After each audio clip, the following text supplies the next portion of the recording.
Movie के शुरू में हम टेस नाम की एक लड़की को देखते हैं जो बहुत ज्यादा जख्मी हालत में थी, जिसके चेहरे से खून बह रहा था और वो घने जंगल में अपनी जान बचा कर के कहीं भाग रही थी। फिर यहाँ से कहानी 24 घंटे पहले की दिखाई जाती है, जहाँ पर हम टेस को देखते हैं जो अपनी बहन बेथ के घर पर चोरी चुपके से कुछ ढूंढ रही थी। दरअसल टेस यहाँ पर अपनी फैमिली की फोटो एल्बम ढूंढ रही थी। तभी यहाँ पर बेथ आ जाती है और इन दोनों के बीच में झगड़ा शुरू हो जाता है। यहाँ हमें पता चलता है कि ये दोनों बहनें जब भी मिलती थी तो इनमें किसी न किसी बात को लेकर के झगड़ा शुरू हो जाया करता था। यहाँ पर बेथ टेस पर गुस्सा करते हुए कहती है कि साली मेरे घर में चोरियां क्यों कर रही है, अगर तुझे कोई चीज चाहिए थी तो मुझसे पूछना चाहिए। लेकिन टेस उसकी कोई भी बात का जवाब नहीं देती है और जैसे ही उसे अपनी फैमिली की एल्बम मिलती है वो उसे लेकर के चुपचाप यहाँ से चली जाती है। फिर इसके थोड़ी देर बाद टेस अपने सारे सामान को पैक करती है, क्योंकि वो अपनी तीसरी बहन रोज के कहने पर बेथ के साथ अपने पुराने घर में एक बैचलर पार्टी में जाने वाली थी। फिर जब ये जाने लगे तो टेस ने देखा कि बेथ ने अपनी दो और फ्रेंड्स को बुला लिया है, जिन्हें टेस बिल्कुल भी पसंद नहीं करती थी। दरअसल टेस एक बहुत ही खतरनाक लड़की है जो पहले आर्मी में हुआ करती थी, लेकिन अब उसने आर्मी को छोड़ दिया था। अब बेथ की दोनों फ्रेंड ने उससे इसी चीज को लेकर के सवाल करना शुरू कर दिया। तब टेस ने कहा कि तुम्हें क्या करना है, मेरी मर्जी है, मैं जो चाहे करूं। फिर ये सभी लड़कियां यहाँ से रवाना होकर के एक शॉप पर पहुंची, जहाँ पर मिया और एस्थर नाम की दो लड़कियां पहले से ही मौजूद थी और ये दोनों भी बेथ की फ्रेंड थी जो बैचलर पार्टी में जाने के लिए उसका वेट कर रही थी। अब जाने से पहले मिया और एस्थर उस शॉप में खाने पीने के लिए कुछ सामान लेने लगी। तभी हम तीन लड़कों को देखते हैं जो इन दोनों के साथ छेड़छाड़ करने लगे और गंदे गंदे कमेंट्स करते हुए कहने लगे कि चलती है क्या 9 से 12। तभी यहाँ पर टेस आ पहुंची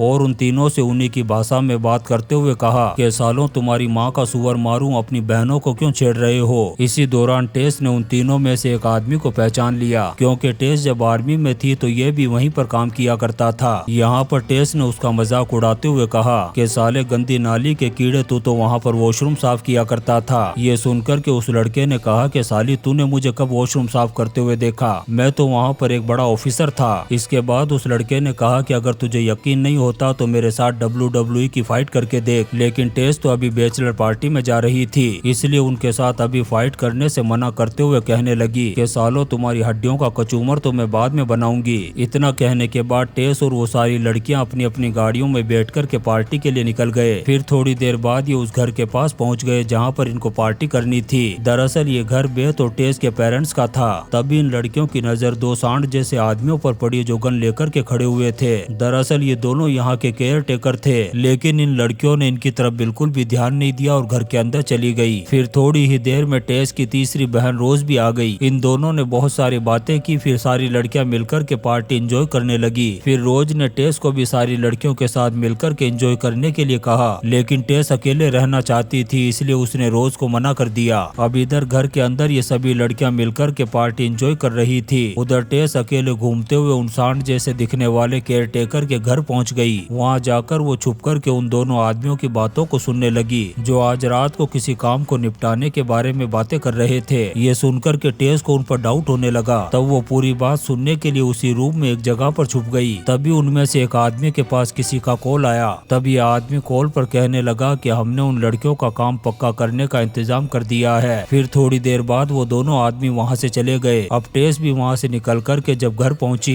तब उसने किचन में एक आदमी को खाना बनाते हुए देखा। उसे देख कर के टेस भी थोड़ा हैरान हो गई और उससे पूछने लगी कि भाई तू कौन है और कब आया यहाँ पर, क्योंकि ये लड़कियां जब इस घर में आई थी तब ये आदमी यहाँ नहीं था। अब वो आदमी टेस को कुछ बताता इससे पहले ही बेथ यहाँ पर पहुँच गई और टेस पर गुस्सा करते हुए कहने लगी कि तू यहाँ पर क्या मक्खियों को मारने के लिए आई है, ना ही किसी के साथ बात कर रही है और ना ही पार्टी को एंजॉय कर रही है। अब टेस को बहुत सारी बातें सुनाने के बाद बेथ वापस अपने फ्रेंड्स के पास चली गई और खूब मस्ती और एंजॉय करने लगी। वही टेस अपसेट होकर के घर के बाहर जाकर के बैठ गई। अब वो सेफ खाना लेकर के इन लड़कियों के पास पहुंचा। तभी एक लड़की नशे की हालत में उसके साथ फ्लर्ट करने लगी। अब मौके का फायदा उठाते हुए वो सेफ भी उसके साथ मस्ती और मजे करने लगा। तभी रोज ने देखा कि टेस यहाँ पर नहीं है, तब वो भी उसे ढूंढते हुए बाहर आकर के उसके पास बैठ गई। अब ये दोनों आपस में बातें कर ही रहे थे, तभी यहाँ पर बेथ आ गई और वो फिर से टेस पर गुस्सा करते हुए उसे सुनाने लगी, क्योंकि बेथ को लग रहा था कि रोज ने बड़े ही शौक से इस पार्टी को ऑर्गेनाइज किया था, लेकिन टेस की वजह से वो भी एंजॉय नहीं कर पा रही है। अब यहाँ पर बेथ टेस को समझाने की कोशिश कर रही थी। तभी अचानक से किसी ने एक तीर मारा जो रोज के सीने में आकर के लग गया, जिससे देखते ही देखते रोज की वहीं पर मौत हो गई। इस चीज को देख कर के टेस और बेथ के पैरों के नीचे से जमीन खिसक गई, लेकिन टेस ने किसी तरह से अपने आप को संभाला और रोज को उठा कर के घर के अंदर ले गई। अब रोज की लाश को देख कर के एंजॉय कर रही सारी लड़कियां भी घबरा गई और उनका सारा नशा भी उतर गया।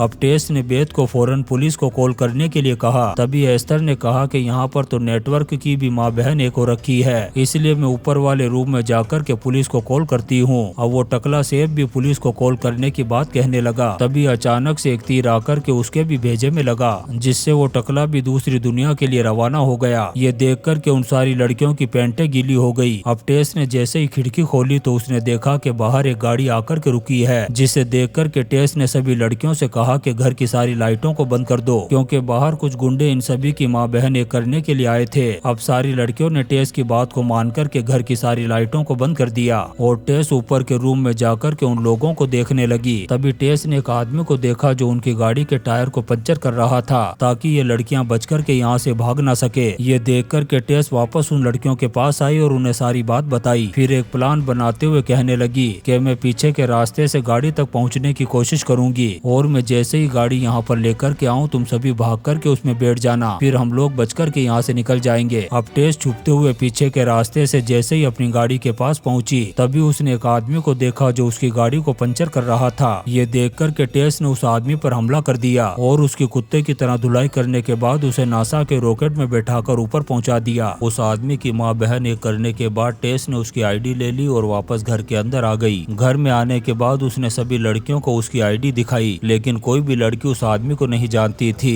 इसके बाद टेस एस्तर को देखने के लिए ऊपर के रूम की तरफ गई। तब ये देख कर के घबरा गई कि उन लोगों ने एस्तर का भी काम तमाम कर दिया था। फिर टेस ने नीचे आकर के सारी लड़कियों को एस्तर की मौत के बारे में बताया, जिससे ये लड़कियां घबरा गई और इन्हें लगने लगा कि ये गुंडे हमें भी चंद्रयान में बैठा कर के दूसरी दुनिया में पहुंचा देंगे। अभी आपस में बातें कर ही रहे थे, तभी बाहर से एक नकाबपोश आदमी ने आवाज लगा कर के कहा कि चुपचाप सभी लड़कियां घर से बाहर आ जाओ, मैं यहाँ पर सिर्फ अपने सामान को लेने के लिए आया हूँ और उसे लेकर के चुपचाप चला जाऊंगा। तब टेस ने उस आदमी से कहा कि हमने पुलिस को कॉल कर दिया है और वो जल्दी ही यहाँ पर आकर के तुम्हारे पिछवाड़े में रसिया का मिसाइल डाल देगी। ये सुनकर के वो आदमी जोर जोर से हंसने लगा और कहने लगा कि मैं अच्छी तरह से जानता हूँ कि यहाँ पर नेटवर्क ही नहीं मिलता है। फिर वो कहने लगा कि तुम्हारी फ्रेंड एस्तर भी ऊपर के रूम में विंडो खोल कर के सिग्नल ढूंढ रही थी, इसी वजह से मैंने उसकी जिंदगी का टावर गिरा दिया। फिर वो इन सभी को धमकी देते हुए कहने लगा कि अगर तुम सभी इस घर से बाहर नहीं निकली तो तुम्हारी भी जिंदगी के टायर को पंचर कर दूंगा। ये सुनकर के बेथ जोर जोर से चिल्लाकर के कहने लगी कि हरामजादे गेंडे की औलाद, ये घर मेरे पेरेंट्स का है और मैं अच्छी तरह से जानती हूँ कि यहाँ पर ऐसी कोई भी चीज नहीं है। तब उस आदमी ने कहा कि जो चीज मैं लेने के लिए आया हूँ वो इसी घर में है। तभी टेस ने उसकी आवाज को पहचान लिया